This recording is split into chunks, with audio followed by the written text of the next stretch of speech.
अभी हम बात करेंगे थोड़ी सी जरा कनाडा की और दीगर मुल्कों की। हम तो बड़े काफ़ी अरसे से ये देख रहे हैं, वीडियोस इस तरह की आ रही हैं, इमिग्रेंट्स के खिलाफ एहतजाज हो रहे हैं, यूरोप में भी, कनाडा में भी, अमेरिका में भी। तो एक तरफ निकाला जा रहा है। अच्छा, मुझे लग रहा है हिकमत अमली अब यह है कि उन लोगों को निकाला जाए। बहुत से लोग ऐसे आ गए हैं कि जो उनकी गवर्नमेंट एड पर ही चलते हैं फिर। लेकिन खैर ये जो तब्दील किया उन्होंने, स्टार्टअप वीज़ा के तहत अपना बिजनेस कनाडा में खोल सकते हैं, डायरेक्ट बिजनेस वीजे भी दोबारा यानी कारोबार शुरू कर सकते हैं। तो ये क्या है, अब देखो, इसके बारे में हम जानते हैं। की आप बात कर रहे हैं वो एक है, लेकिन ये कि जो आपके लीगल इमिग्रेंट्स हैं जिनको अब नेशनल का एक स्टेटस मिल गया है, सिटीजनशिप मिल गई है, उनके बारे में तो ऐसे आप नहीं कह सकते। हाँ, वो जो कैंपेन्स चल रही हैं और एहतजाज हो रहा है वो क्या हो रहा है। अच्छा खैर, हमें अजमत मुजीब फारूकी ने ज्वाइन किया, जो कि एनालिस्ट हैं, सहाफ़ी हैं, कनाडा से हमें ज्वाइन किया।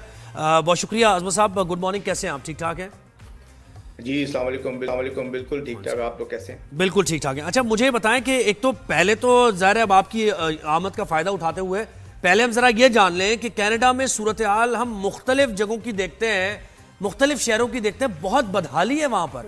इकॉनमी बिल्कुल खत्म हो गई है, लोग सड़कों पर जिंदगी बसर कर रहे हैं, ड्रग्स, ये वो। एक्चुअल है क्या सूरत हाल कनाडा में? देखें, मैं इसको इस तरह से कहूँगा कि जब हम यहाँ पे रहते हैं और पाकिस्तान में कुछ होता है तो एक नेगेटिव पहलू दिखाया जाता है मीडिया के ऊपर, जबकि इससे जो सूरत हाल होती है वो मुख्तलिफ होती है। इसी तरह यहाँ पर भी ठीक है, ऐसा कुछ ज़्यादा नहीं है। इलीगल इमिग्रेंट्स जो हैं वो भी हैं, लेकिन देखें, माशी सूरत हाल तो पूरी दुनिया के अंदर चेंज हो गई है, इकॉनमी पूरी दुनिया में चेंज हो रही है, हालात हर मुल्क के ख़राब हैं। आप कह सकते हैं कि रिसेशन आया हुआ है। अब जो आप जो सड़कों के ऊपर देख रहे हैं या कोई ऐसी चीज़ इमेजेस देख रहे हैं कि यहाँ पे दिखाई जा रही हैं, तो मैं इसको इस तरह से कहूँगा कि एक बहुत बड़ी तादाद जो है यहाँ पे स्टूडेंट वीज़े के ऊपर आई, पाकिस्तान से नहीं, दूसरे ममालिक हैं वहाँ से आई। और ऐसे यहाँ पे जो इमिग्रेशन मिनिस्टर हैं उनसे बातचीत हुई, उन्होंने बताया कि एक अंदाजे के मुताबिक तकरीबन 50 से 60 हज़ार स्टूडेंट ऐसे हैं कि जो स्टूडेंट वीज़े पर तो आए यहाँ पे, लेकिन उन्होंने कॉलेज में अब तक रिपोर्ट नहीं किया और वो गायब हैं। तो इस तरह के जो लोग हैं वो, ये सब जो आप फुटेजेस देखते हैं, वो लोग हैं जो नज़र आते हैं, जो कि यहाँ आने के बाद वो समझते हैं कि हम बस अब यहाँ पर आ गए हैं, कुछ भी कर सकते हैं। और तो वो पढ़ने नहीं आते, वो सिर्फ वहाँ घुसने आते हैं कि वहाँ हम आ गए हैं तब हमने वापस नहीं जाना, गायब हो जाना। गवर्नमेंट सपोर्ट पे चलना है बस उन्होंने, फिर गवर्नमेंट सपोर्ट पे चलना है। जो यहाँ पे होमलेस शेल्टर्स हैं वहाँ पे जाके क्या वो असाइलम अप्लाई करते हैं, उसके बाद क्या करते हैं?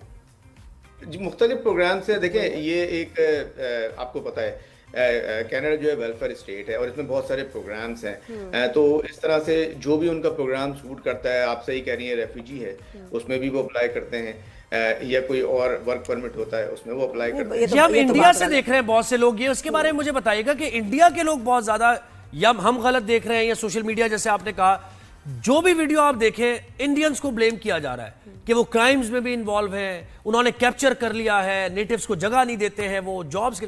ऐसा है? देखिए, अगर वीज़ों की तादाद अगर हम गिने तो 2021 से 2024 तक, मैं आप एक छोटी सी मिसाल देता हूँ कि अगर इंडिया से अगर आप कहेंगे तो तकरीबन 11 लाख स्टूडेंट आए हैं, वर्सेस पाकिस्तान से अगर आप कहेंगे तो तकरीबन 7,500 आए। तो ये एक बड़ा नंबर है, और जो आपको नज़र आ रहा है उसका जवाब आपको इसमें मिल जाएगा कि जब ज़्यादा तादाद में लोग आ जाएं तो जाहिर सी बात है मुख्तलिफ बैकग्राउंड से। अच्छा, ये अभी ये बताएं, नया प्रोग्राम क्या कनाडा का है कि जिसमें क्या इमिग्रेशन मिल रही है, नेशनैलिटी मिलेगी, या क्या है? देखिए, प्रोग्राम्स तो बहुत सारे आते रहे हैं। जैसे कि आपको मालूम है कि पिछले कई चंद सालों में इमिग्रेशन मिनिस्टर बड़ी तेज़ी से चेंज हुए। अभी मार्क कार्नी आए हैं, वज़ीर आज़म भी चुने थे। जब कोई नया मिनिस्टर आता है तो एक नया प्रोग्राम लेकर आता है। तो ये क्या प्रोग्राम है? स्टार्टअप प्रोग्राम्स हैं, बिजनेस प्रोग्राम्स हैं, ये आ रहे हैं। स्टार्टअप प्रोग्राम में भी डिफरेंट प्रोग्राम्स है उसमें, लेकिन एक जो बड़ा यूनिक सा एक जो प्रोग्राम है जो आज मैं आपको बताऊं, वो कहलाता है ICT। और ICT ये है इंटर कंपनी ट्रांसफ़र। यानी इसमें ऐसा होता है कि अगर किसी भी मुल्क में एक इस्टेब्लिश कंपनी है और उसकी अपनी ब्रांचेस भी हैं, तो वो यहाँ पे कनाडा में एक कॉन्ट्रैक्ट कर सकते हैं यहाँ की लोकल कंपनी के साथ और अपनी ब्रांच खोल सकते हैं और यहाँ पे अपना बिजनेस वो चला सकते हैं, जिसके अंदर कोई ज़्यादा रिक्वायरमेंट नहीं है जैसे स्टार्टअप वीज़े की रिक्वायरमेंट होती है। LMIA की ज़रूरत नहीं है, जो कि एक वर्क परमिट का एक लेंथी प्रोसेस है। तो एक बड़ा सा सिंपल सा एक बड़ा यूनिक सा प्रोग्राम है ये। यानी एग्जिस्टिंग वहाँ कंपनी जो कनाडा में है उसके साथ कोलैबोरेट करके आप यानी पार्टनरशिप कर सकते हैं उसके साथ ये या बिल्कुल, अपनी देखिए। कंपनी की ब्रांच वहां खोल सकते हैं, ये आप कह रहे हैं? बिल्कुल, अपनी कंपनी की ब्रांच आप यहाँ पे खोल हाँ, सकते ये हैं। करें। ठीक है, अपनी अच्छा, और कंपनी के लिए ऐसे में क्या उनको जो अपनी कंपनी की ब्रांच खोलेंगे उनको क्या मिलेगा फिर उसके बाद? वो तो इन्वेस्ट कर रहे हैं फिर। देखें, अपनी कंपनी की वो ब्रांच खोल रहे हैं, यहाँ पे उनको एक पार्टनरशिप करनी पड़ेगी। यहाँ पे जो भी बिजनेसमैन है या जो कंपनी है उसमें मुख्तलिफ पार्टनरशिप है, यानी 100% भी आप शेयर उनके साथ कर सकते हैं, 50-50 कर सकते हैं, 49-51 कर सकते हैं। लाइक अ आपने स्पॉन्सर, अपने- लाइक अ स्पॉन्सर। जी। अच्छा, ये तो जी, सर वैसे लेकिन- हर मुल्क में ऐसा नहीं है कि अगर आप कैपिटल लेके जा रहे हैं और आप कोलैबोरेट कर रहे हैं या पार्टनरशिप कर रहे हैं तो हर मुल्क वेलकम करता है इसको। मुझे बताएं, जैसे अपना स्टार्टअप करना चाह रहे हैं, मिनिमम कितना कैपिटल और कौन सा बिजनेस ऐसा हो सकता है जिसमें आप जा सकते हैं और खोल सकते हैं? देखिए, मैं आपको इस आईसीटी के बारे में बता दूं कि इसकी जो खुसूसियात हैं, खुसूसियात ये हैं कि इसमें कोई इंग्लिश की रिक्वायरमेंट नहीं है इतनी ज़्यादा, कोई एजुकेशन की रिक्वायरमेंट नहीं है। इसका फ़ायदा होता ये है कि जब आप बिज़नेस ओपन करते हैं तो आपका जो स्टाफ होता है, यानी ओनर्स हो गए, मैनेजर्स हो गए, एग्जीक्यूटिव यानी लीडरशिप रोल के जो लोग होते हैं, उनको एक बिज़नेस, उनका एक प्लान पेश किया जाता है और उनका प्रोसेस स्टार्ट होता है और वो यहाँ से 2 से 3 महीने में आ जाते हैं और यहाँ पे काम करते हैं। उनकी रिक्वायरमेंट जो है वो ये है कि वो मिनिमम 1 साल उस कंपनी के मुलाजिम हो लास्ट 3 इयर्स में, उनका एजुकेशन, उनकी एक्सपर्टीज उस बिजनेस में हो जो कि यहाँ पे आके उसको रन कर सकें और वो यहाँ की जो कंपनी होती है उसके साथ मिलके वो अपना बिजनेस एक्टिवली रन करें। अच्छा, इसमें तो मुझे एक तरह से अच्छा है, वहाँ के लोगों के लिए भी फायदा है कि उनकी जो कंपनीज है उसमें इन्वेस्टमेंट आएगी क्योंकि उनको पार्टनर बनना है, वेरी गुड। और साथ में अच्छा, इसमें ये क्या कैपिटल बंदिश आ रहा है है उनके उस मुल्क में। ये भी, और उनमें बंदिश ये होगी कि वहाँ के लोगों को एम्प्लॉय करें क्योंकि वहाँ एम्प्लॉयमेंट का बड़ा मसला है, या कि ये कि आप यहाँ से हम लोग स्पॉन्सर करें, साथ अपने लेके आए, या वहाँ के लोगों को जॉब में रखा जाए? देखिए, आप यहाँ से तो स्टाफ लेके जाएंगे, जब आपका बिजनेस एक्सपेंड होगा तो आप को एम्प्लॉयज़ चाहिए होंगे, तो आप यहाँ के लोग जो है वो भी आप हायर कर सकते हैं और उनको रोजगार फराहम कर सकते हैं। अच्छा, व्हाट अबाउट द स्टूडेंट्स? उनके लिए भी नई पॉलिसीज क्या हैं? क्योंकि उनके लिए भी पीआर की जो रिक्वायरमेंट्स है अब बदल गई हैं और इंटरनेशनल स्टूडेंट्स को डिस्करेज भी किया जा रहा है। जी, जैसे आप इंग्लैंड में देखें, बरतानिया में देखें, आप लोगों को ईमेल्स चली गई स्टूडेंट्स को कि आप वापस जाएं, बस आपका स्टूडेंट वीजा। कनाडा में क्या है स्टूडेंट्स के लिए अब न्यू पॉलिसीज? देखिए, न्यू पॉलिसी जो कनाडा में स्टूडेंट्स के लिए रिस्ट्रिक्ट हुई थी, एक तो ये थी कि स्टूडेंट वीज़े की तादाद कम कर दी गई थी, बहुत तकरीबन हाफ से भी ज़्यादा कई मुल्कों के लिए जो है वो तादाद कम। फॉर एग्जांपल, अगर किसी मुल्क का कोटा जो है 50,000 था तो उसको 25,000 या 20,000 कर दिया गया था, एक मैं एग्जांपल दे रहा हूँ।